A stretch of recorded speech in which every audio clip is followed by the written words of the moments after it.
And in this video, we'll see the story and trajectory of the Straw Hat, and among them several curiosities that I separated here for you. The story of this hat is much longer than you can imagine. And now, let's see about it quickly in chronological order. The first person we know who really wore this straw hat in the beginning was Roger. Since when he was quite young and even before forming his pirate crew. Can't say exactly how many years old Roger is here at the beginning of his journey, but just imagining that he spent so much time with this hat and then passed it to Shanks, you can understand that it has a very deep meaning. Maybe he had even received it from another person.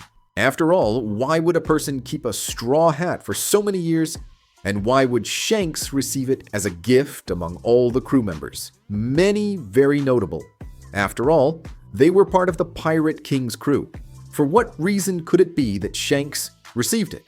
An answer to this could be that Roger bet on the new generation and that Shanks had a pure heart and showed himself able to lead in his own generation. Roger was seen wearing the hat during a large part of his life. There are references of him everywhere. When Shanks received his hat, he also had his own journey sailing through the seas for some years wearing this straw hat, until the day when he met Luffy and that innocent boy ate the Akuma no Mi that they had captured, besides having spoken words that reminded of Roger. When remembering his deceased captain, looking at that boy, he also decided to bet on the next generation. He handed the hat to Luffy. Here, for the first time, we can see the journey of the straw hat, where it really went, since of Roger and Shanks practically nothing was shown. And Luffy, still as a child, carried the straw hat everywhere until time passed, and he decided to set sail. And the trouble he had with the straw hat was against Buggy, since the clown said that this hat reminded him of someone, and it was exactly Shanks, because they were from the same crew. Buggy was responsible for sending 3 knives at the straw hat and leaving it damaged. It was repaired by Nami, but there remained, let's say, some scars from the battle against Buggy. After that, one of the most notable facts of the straw hat was when Nami asked Luffy for help. After all, she and her people were trapped and being oppressed by Arlong. And Luffy, seeing her suffer, put the straw hat on her head and decided to help. When Luffy defeated Arlong and destroyed Arlong Park, he said that Nami was now his companion. Several times the straw hat went flying around, and many times Luffy almost lost it. But it happened once that Luffy really lost the hat. If it weren't for the attention of other people, he would never have recovered it. And it was when Luffy infiltrated Impel Down.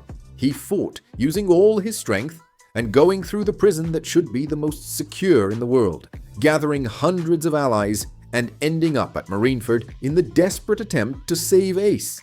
It happens that the enemies were much stronger than he imagined, and a blow from Akainu went through Luffy, seriously burned Luffy, making an X-shaped scar on his chest and knocked off his straw hat.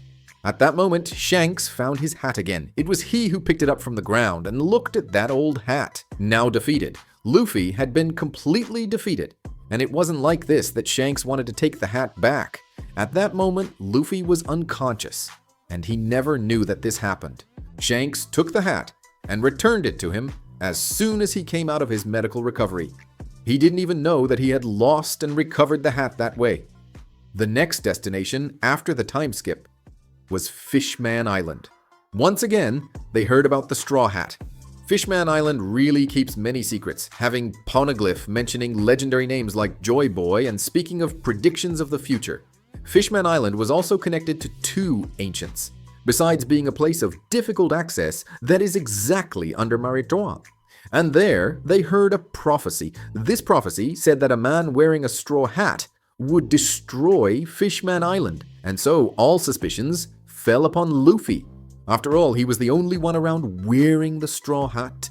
After Luffy defeated all the enemies on Fishman Island and saved all of them, the children who lived there started wearing straw hats, a kind of tribute to Luffy.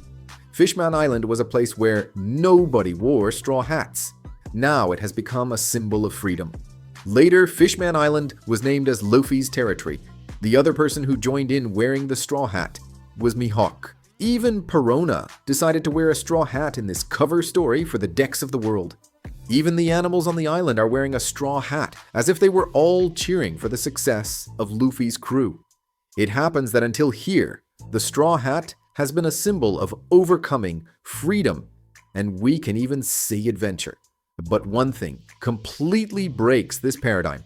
The first mystery is the ice. After all, there is a frozen room inside Mariéjois.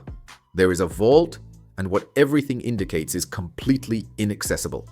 When we discovered that this vault exists, who is in it is Im-sama, a person so powerful that the Gorosei themselves bow before him, and he sits on the empty throne. The logic of the empty throne is that no one should be superior to anyone there, but he is in control.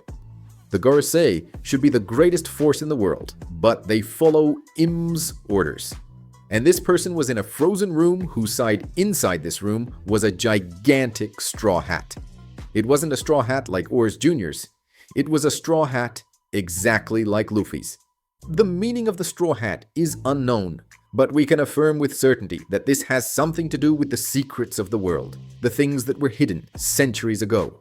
A straw hat, exactly like Luffy's, in gigantic size, wouldn't be frozen in a very well-guarded room inside Mariéjois, and on top of that being visited by Im-sama. This was certainly one of the biggest mysteries that remained open around the straw hat, its true meaning, and why this hat has to stay frozen. The journey of this hat was phenomenal, visiting all kinds of places, but it passed through one more head, and this happened in Wano, when Luffy put on Otama's head, his precious treasure, his straw hat. Otama, since she met Luffy, called him brother, and he also considered her as if she were his own sister.